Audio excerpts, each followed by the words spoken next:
Hello and welcome. This is Wilrens for Create the Learning Site, the place to go deeper in your understanding of the Bible. Leviathan and Co. It's a zoology not studied by biologists. Leviathan, Rahab, Behemoth are all transliterations of Hebrew words used in English, plus the less precise term Tanin, variously translated as great sea creature, sea serpent, whale, crocodile, or dragon, and perhaps even the sea itself. The Canaanite word Yam stands for both the Mediterranean and the Canaanite god of the sea named Yam. A small catalogue of monsters. What do we make of it? Once again, we need to look at the mythology in the background, not of Israel, but of its neighbors. I recently wrote about the so-called Baal cycle. In it, Baal fights with the sea god Yam and his associate Leviathan. In Canaanite mythology, Leviathan appears as a seven-headed dragon or serpent-like sea monster. We also need to keep in mind that the sea represents an incredibly destructive force. It was understandably greatly feared in the ancient world. Seafaring was not for cowards. It is not a big step to ascribe agency and being to such a force of nature. In addition, people in the ancient Near East generally believed that the world had been created out of water, that is, out of the unformed watery chaos of the beginning. Nowadays, it is often referred to as the primordial ocean. We don't know what the Canaanites believed about creation. The Baal cycle takes place at a later time, but in the Babylonian myth of origin, Enuma Elish, this ocean definitely appears as a semi-personal force, a dreadful monster. Babylon's leading deity is Marduk, and the dragon's name is Tiamat. Even the gods fear her, and the battle is fierce. Creation only becomes possible after the gods engage in this life-or-death battle and come out victorious. In the Mesopotamian understanding, unshaped water continued to surround the cosmos, the inhabitable world. As such, it was an ominous presence, a perennial threat that might one day overtake creation or at least launch another attack. Tiamat was dead. Who knew what sort of creatures and monsters were still hiding in the depths of the sea? The Battle of Beginnings is often referred to with a German word, chaoskampf, the primordial clash in which the gods subdued formidable, monster-like opponents. Today it is often asserted that these beings represent forces of chaos. The modern reinterpretation of the myth explains the chaos in chaoskampf. Many Bible scholars have concluded that the Old Testament reflects such a battle of beginnings as well, even if its presence in Genesis 1 is reduced. They recognize hints at the dark opponent in the formless, empty darkness and the deep of Genesis 1. Others are more cautious and prefer to speak more generally of a combat myth. In various passages, Yahweh does battle with forces of chaos and destruction, not necessarily at creation. After all, the Baal cycle is not about creation either. In this view, scenes in which God appears as a warrior or that speak of various mythological monsters may reflect such combat myths. Elements of battle do occasionally surface in the Bible. Once again, we face the question, are we dealing with elements of ancient myths used in various ways for literary and rhetorical purposes, much like the rider on the clouds? Or was such a battle an integrated part of Israel's theology and worldview, and should be for us as well? Did creation involve combat and an active chaos agent? To put this differently, it is one thing to say we find elements of a combat myth in the text. This may be explained as poetic reuse, or it may even be a polemical rejection of it, for instance in the form of demythologizing the myth. It's something entirely different to argue that such a battle underlies biblical references to creation and that references to it are substantial enough to conclude that the ancient Hebrews and their biblical text must have believed that God had to fight such a battle to make creation possible, or to uphold and protect it afterwards. Only in the latter case can we truly and fully speak of a chaoskampf in the Bible.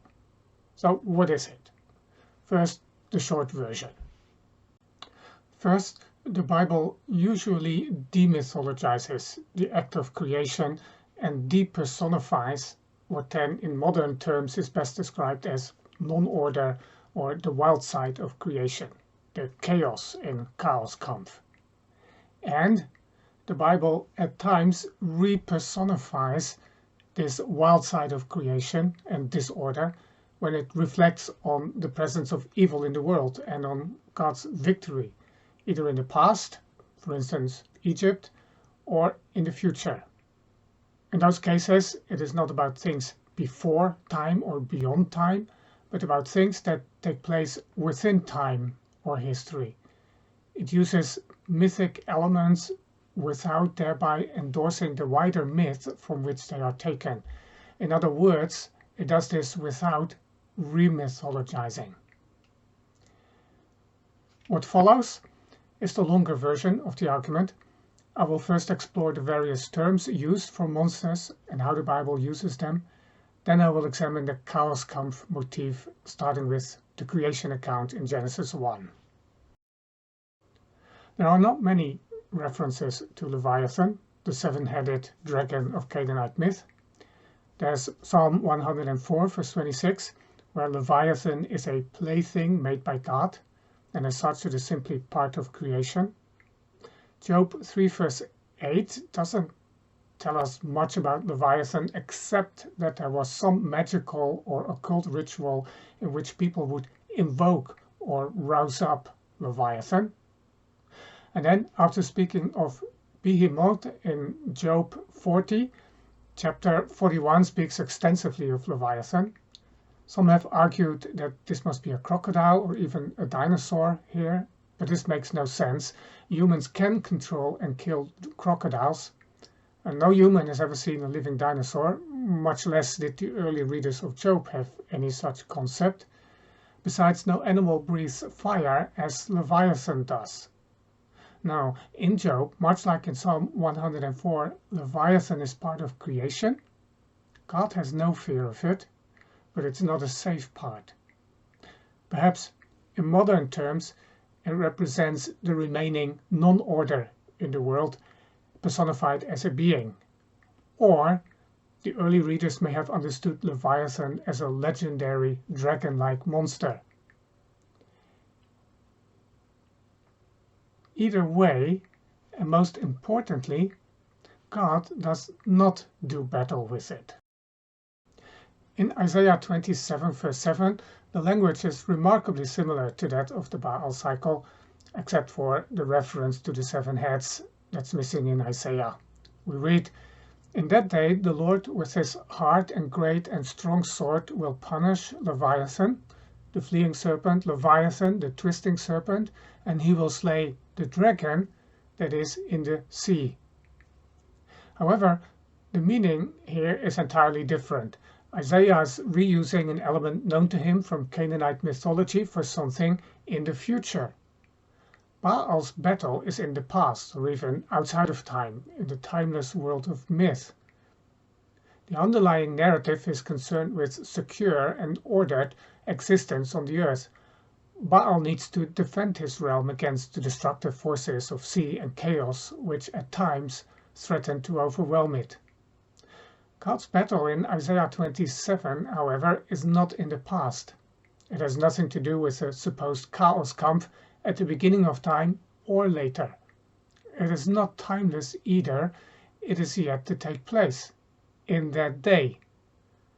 The chapter division is unfortunate here because that day had just been defined in the preceding chapter.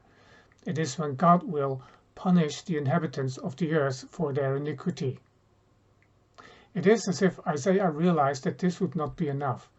The forces opposing God and his people were not limited to other nations and kingdoms.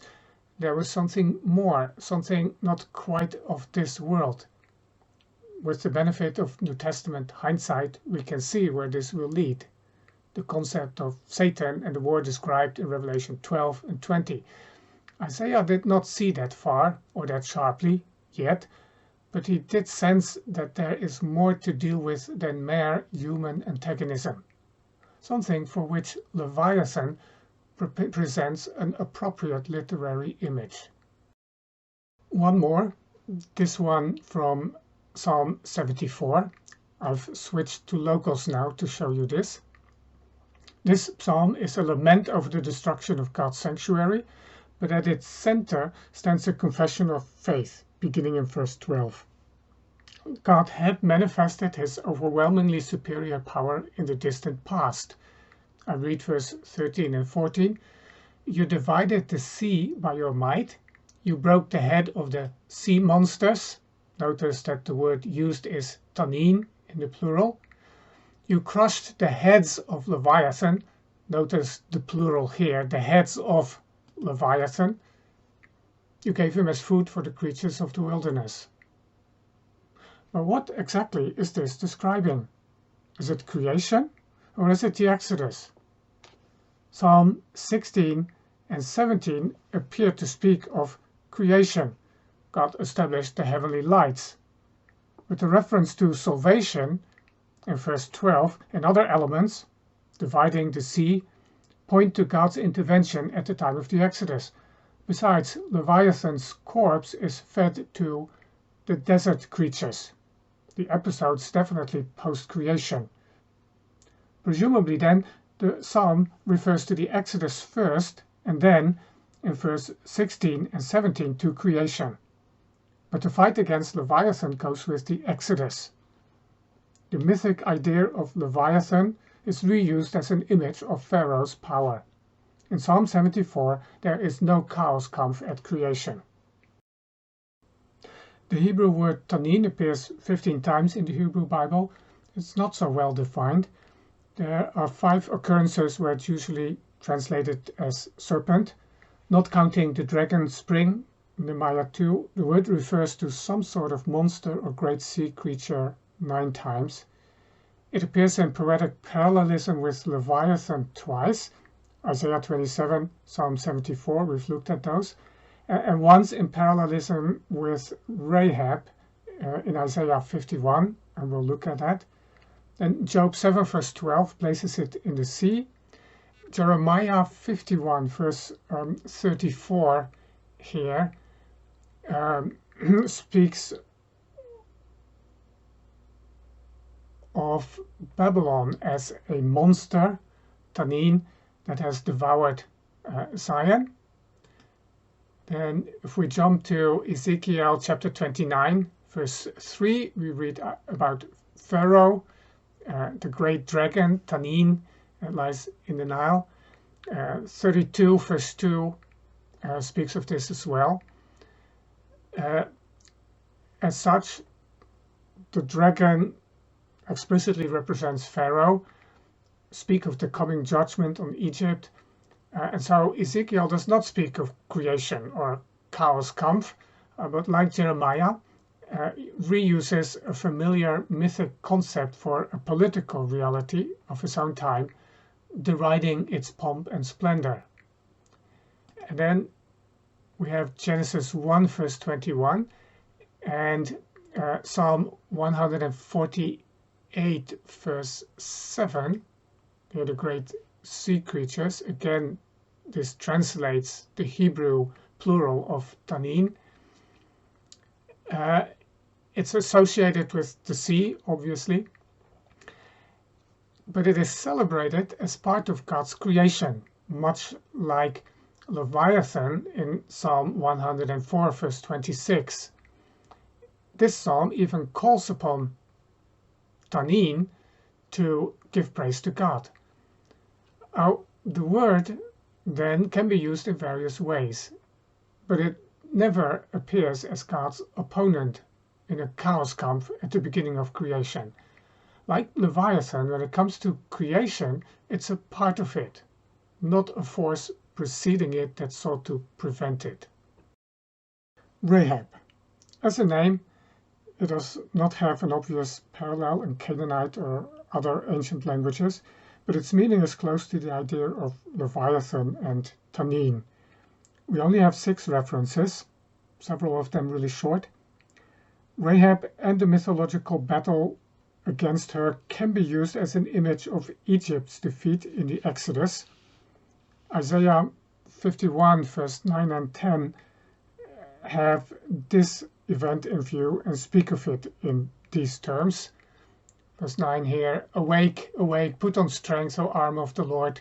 Awake as in days of old, the generations of long ago. Was it not you who cut Rahab in pieces, who pierced the dragon, Tanin? Was it not you who dried up the sea, the waters of the great deep, who made the depths of the sea a way for the redeemed to pass over?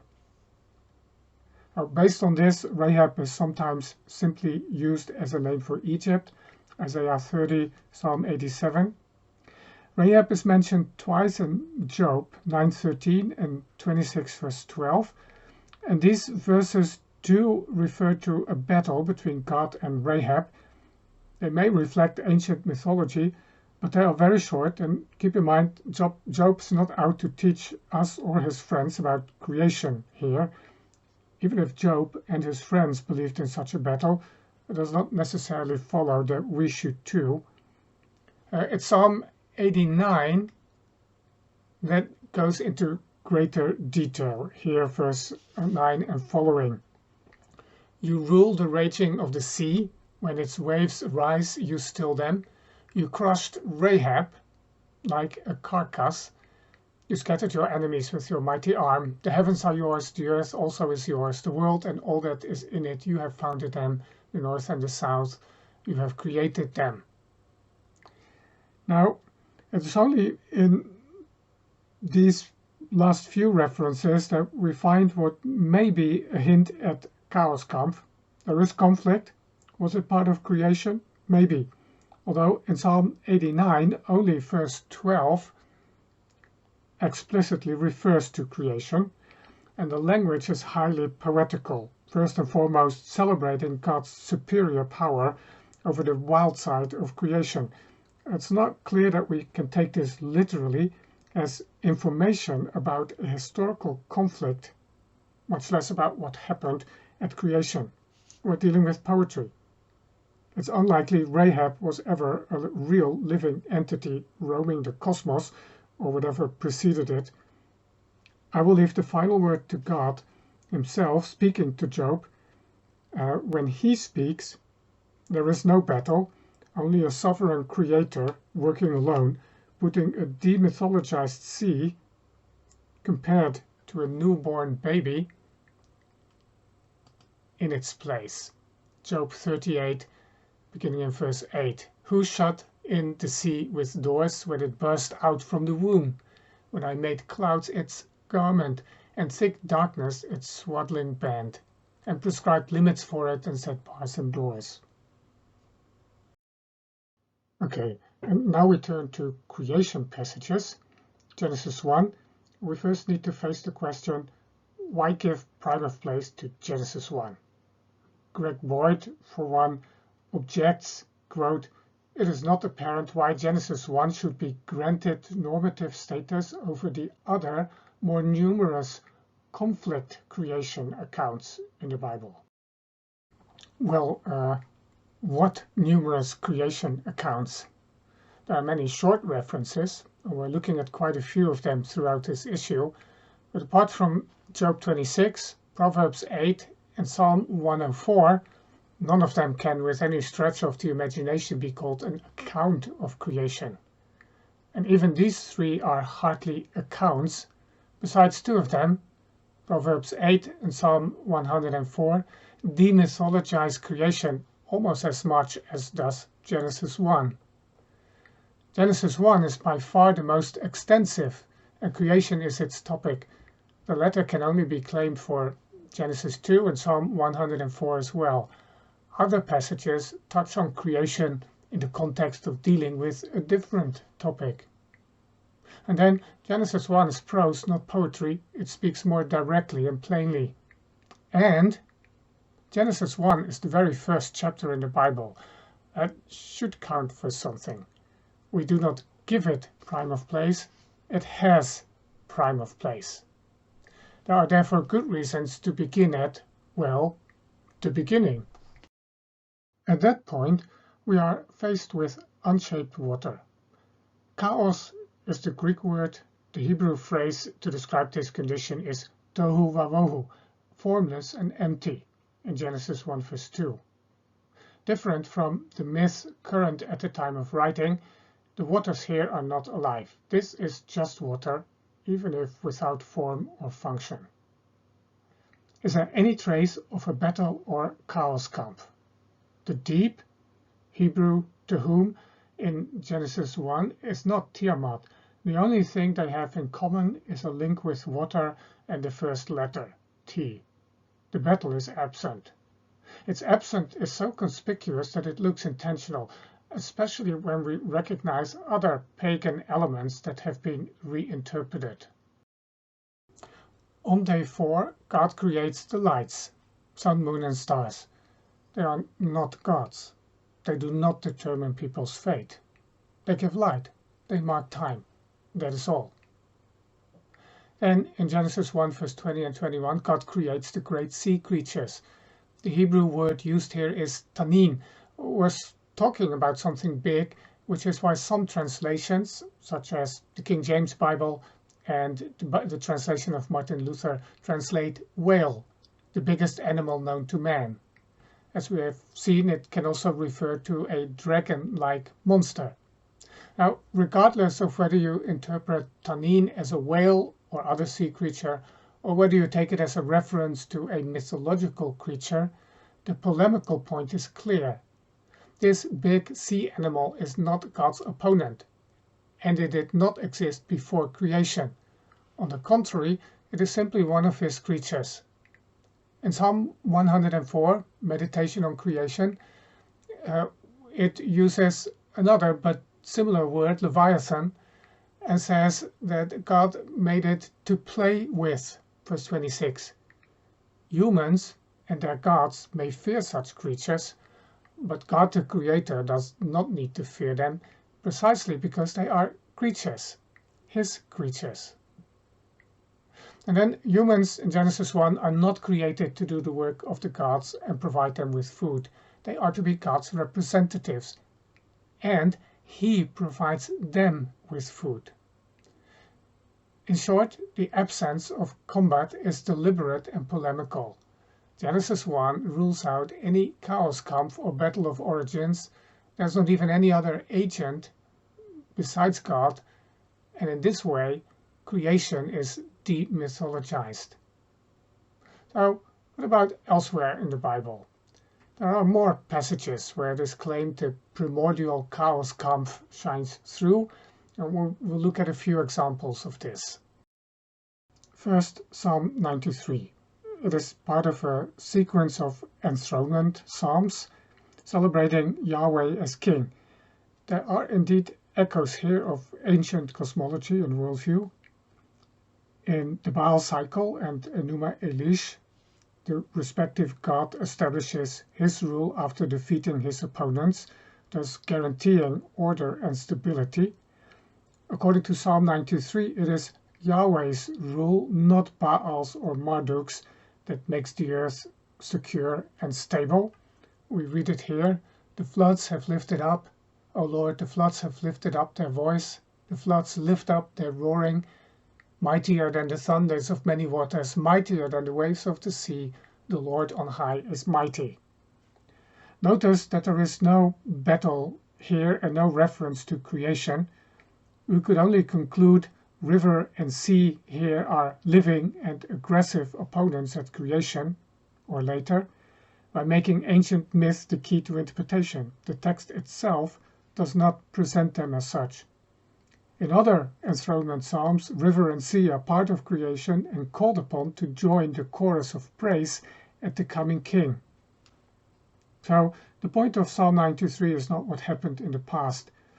Whatever threat or force raises its head, the earth is secure because God is mighty.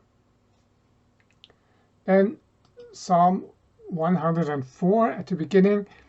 There the context is creation, described in the language of building a house or a temple, much as in Enuma Elish. But chaoskampf, the closest we get is here in verse 6 and 7. You covered it, that is the earth, with the deep as with a garment. The waters stood above the mountains. At your rebuke they fled. At the sound of your thunder they took to flight. Well, these are the very waters God himself has just created in the psalm that he then pushes back. There is no battle. Rebuke and flight are likely to be pure poetic imagery and personification here. Neither the deep nor the waters are alive. If anything, this functions as a denial of chaoskampf. Then we come to Psalm 77. When the waters saw you, O God, when the waters saw you, they were afraid. Indeed, the deep trembled. The clouds poured out water, the skies gave forth thunder, your arrows flashed on every side. Now, notice, both before and right after, this is all about the Exodus. Verse 19, your way was through the sea.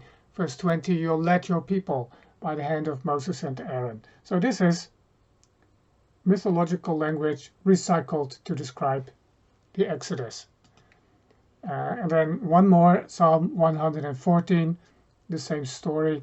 The sea looked and fled, Jordan turned back, the mountains skipped like rams, the hills like lambs. All of this may sound like God fighting water, but look it up in context, and it's all about the Exodus and passing through the Sea of Reeds and the Jordan River. Considering what happened at the time, this is clear metaphorical reuse of mythological imagery. So, elements of ancient combat myths are used in quite a variety of ways in the Hebrew Bible. When it comes to creation, the general direction is to demythologize and depersonify. When reflecting on chaos and evil and God's victory, either in the past or in the future, Scripture more often repersonifies, speaking in mythic terms. Frequently the evil is human. An example is God's past victory over Egypt and Pharaoh in the Exodus. It does not thereby affirm the literal or historical truth of myth. It's like William Shakespeare using plenty of Greek mythology in his plays without believing it necessarily to be real or true. The Bible does this without re-mythologizing. It would be an error to infer from the use of parts of a myth that therefore the myth is, by and large, true. There is no return to a mythological worldview with a chaoskampf at creation. When the Bible uses the chaoskampf and combat myth motif, it reuses mythological fragment to make a point, not to teach or affirm the mythological worldview from which it is taken. This virtually always occurs in highly poetic passages.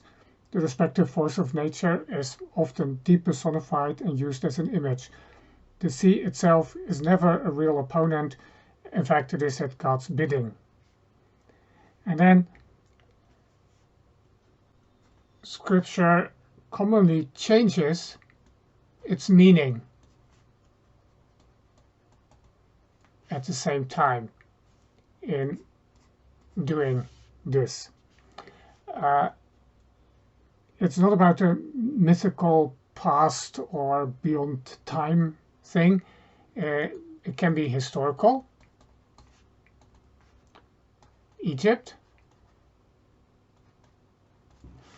the Exodus, It can be political, kingdoms and empires. Egypt and Babylon sort of fall into this category as well. Or it can be eschatological,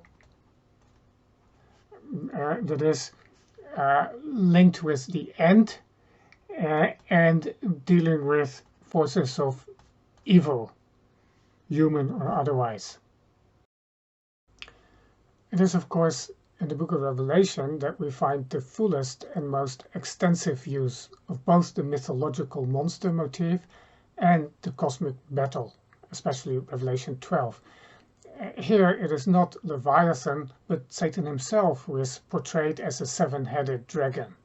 We're not reading about a primordial conflict at the beginning of time, but about evil's ultimate demise. Satan's ploy in the next chapter of Revelation is the beast that rises out of the sea. It's also a seven-headed monster, representing first and foremost the Roman Empire. In the light of the mythology and the imagery we have discussed, it makes sense that it comes out of the sea and that it is a beast. However, at this point, the sea is not the primordial ocean. In Revelation 17, verse 15, we're told that the waters are peoples and multitudes and nations and languages.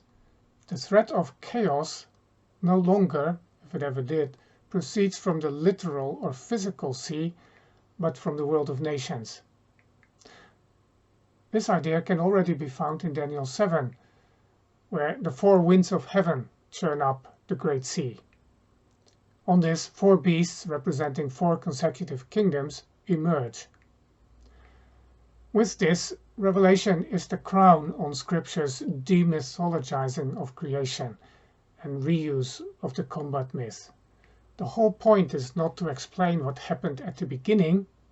No battle took place when God created the world. The point is to identify the forces opposing God and humanity throughout salvation history and to speak of their ultimate demise.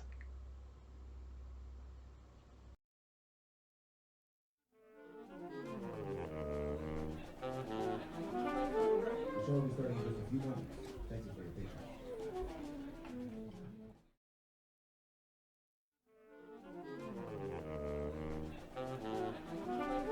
The show will be starting in just a few moments.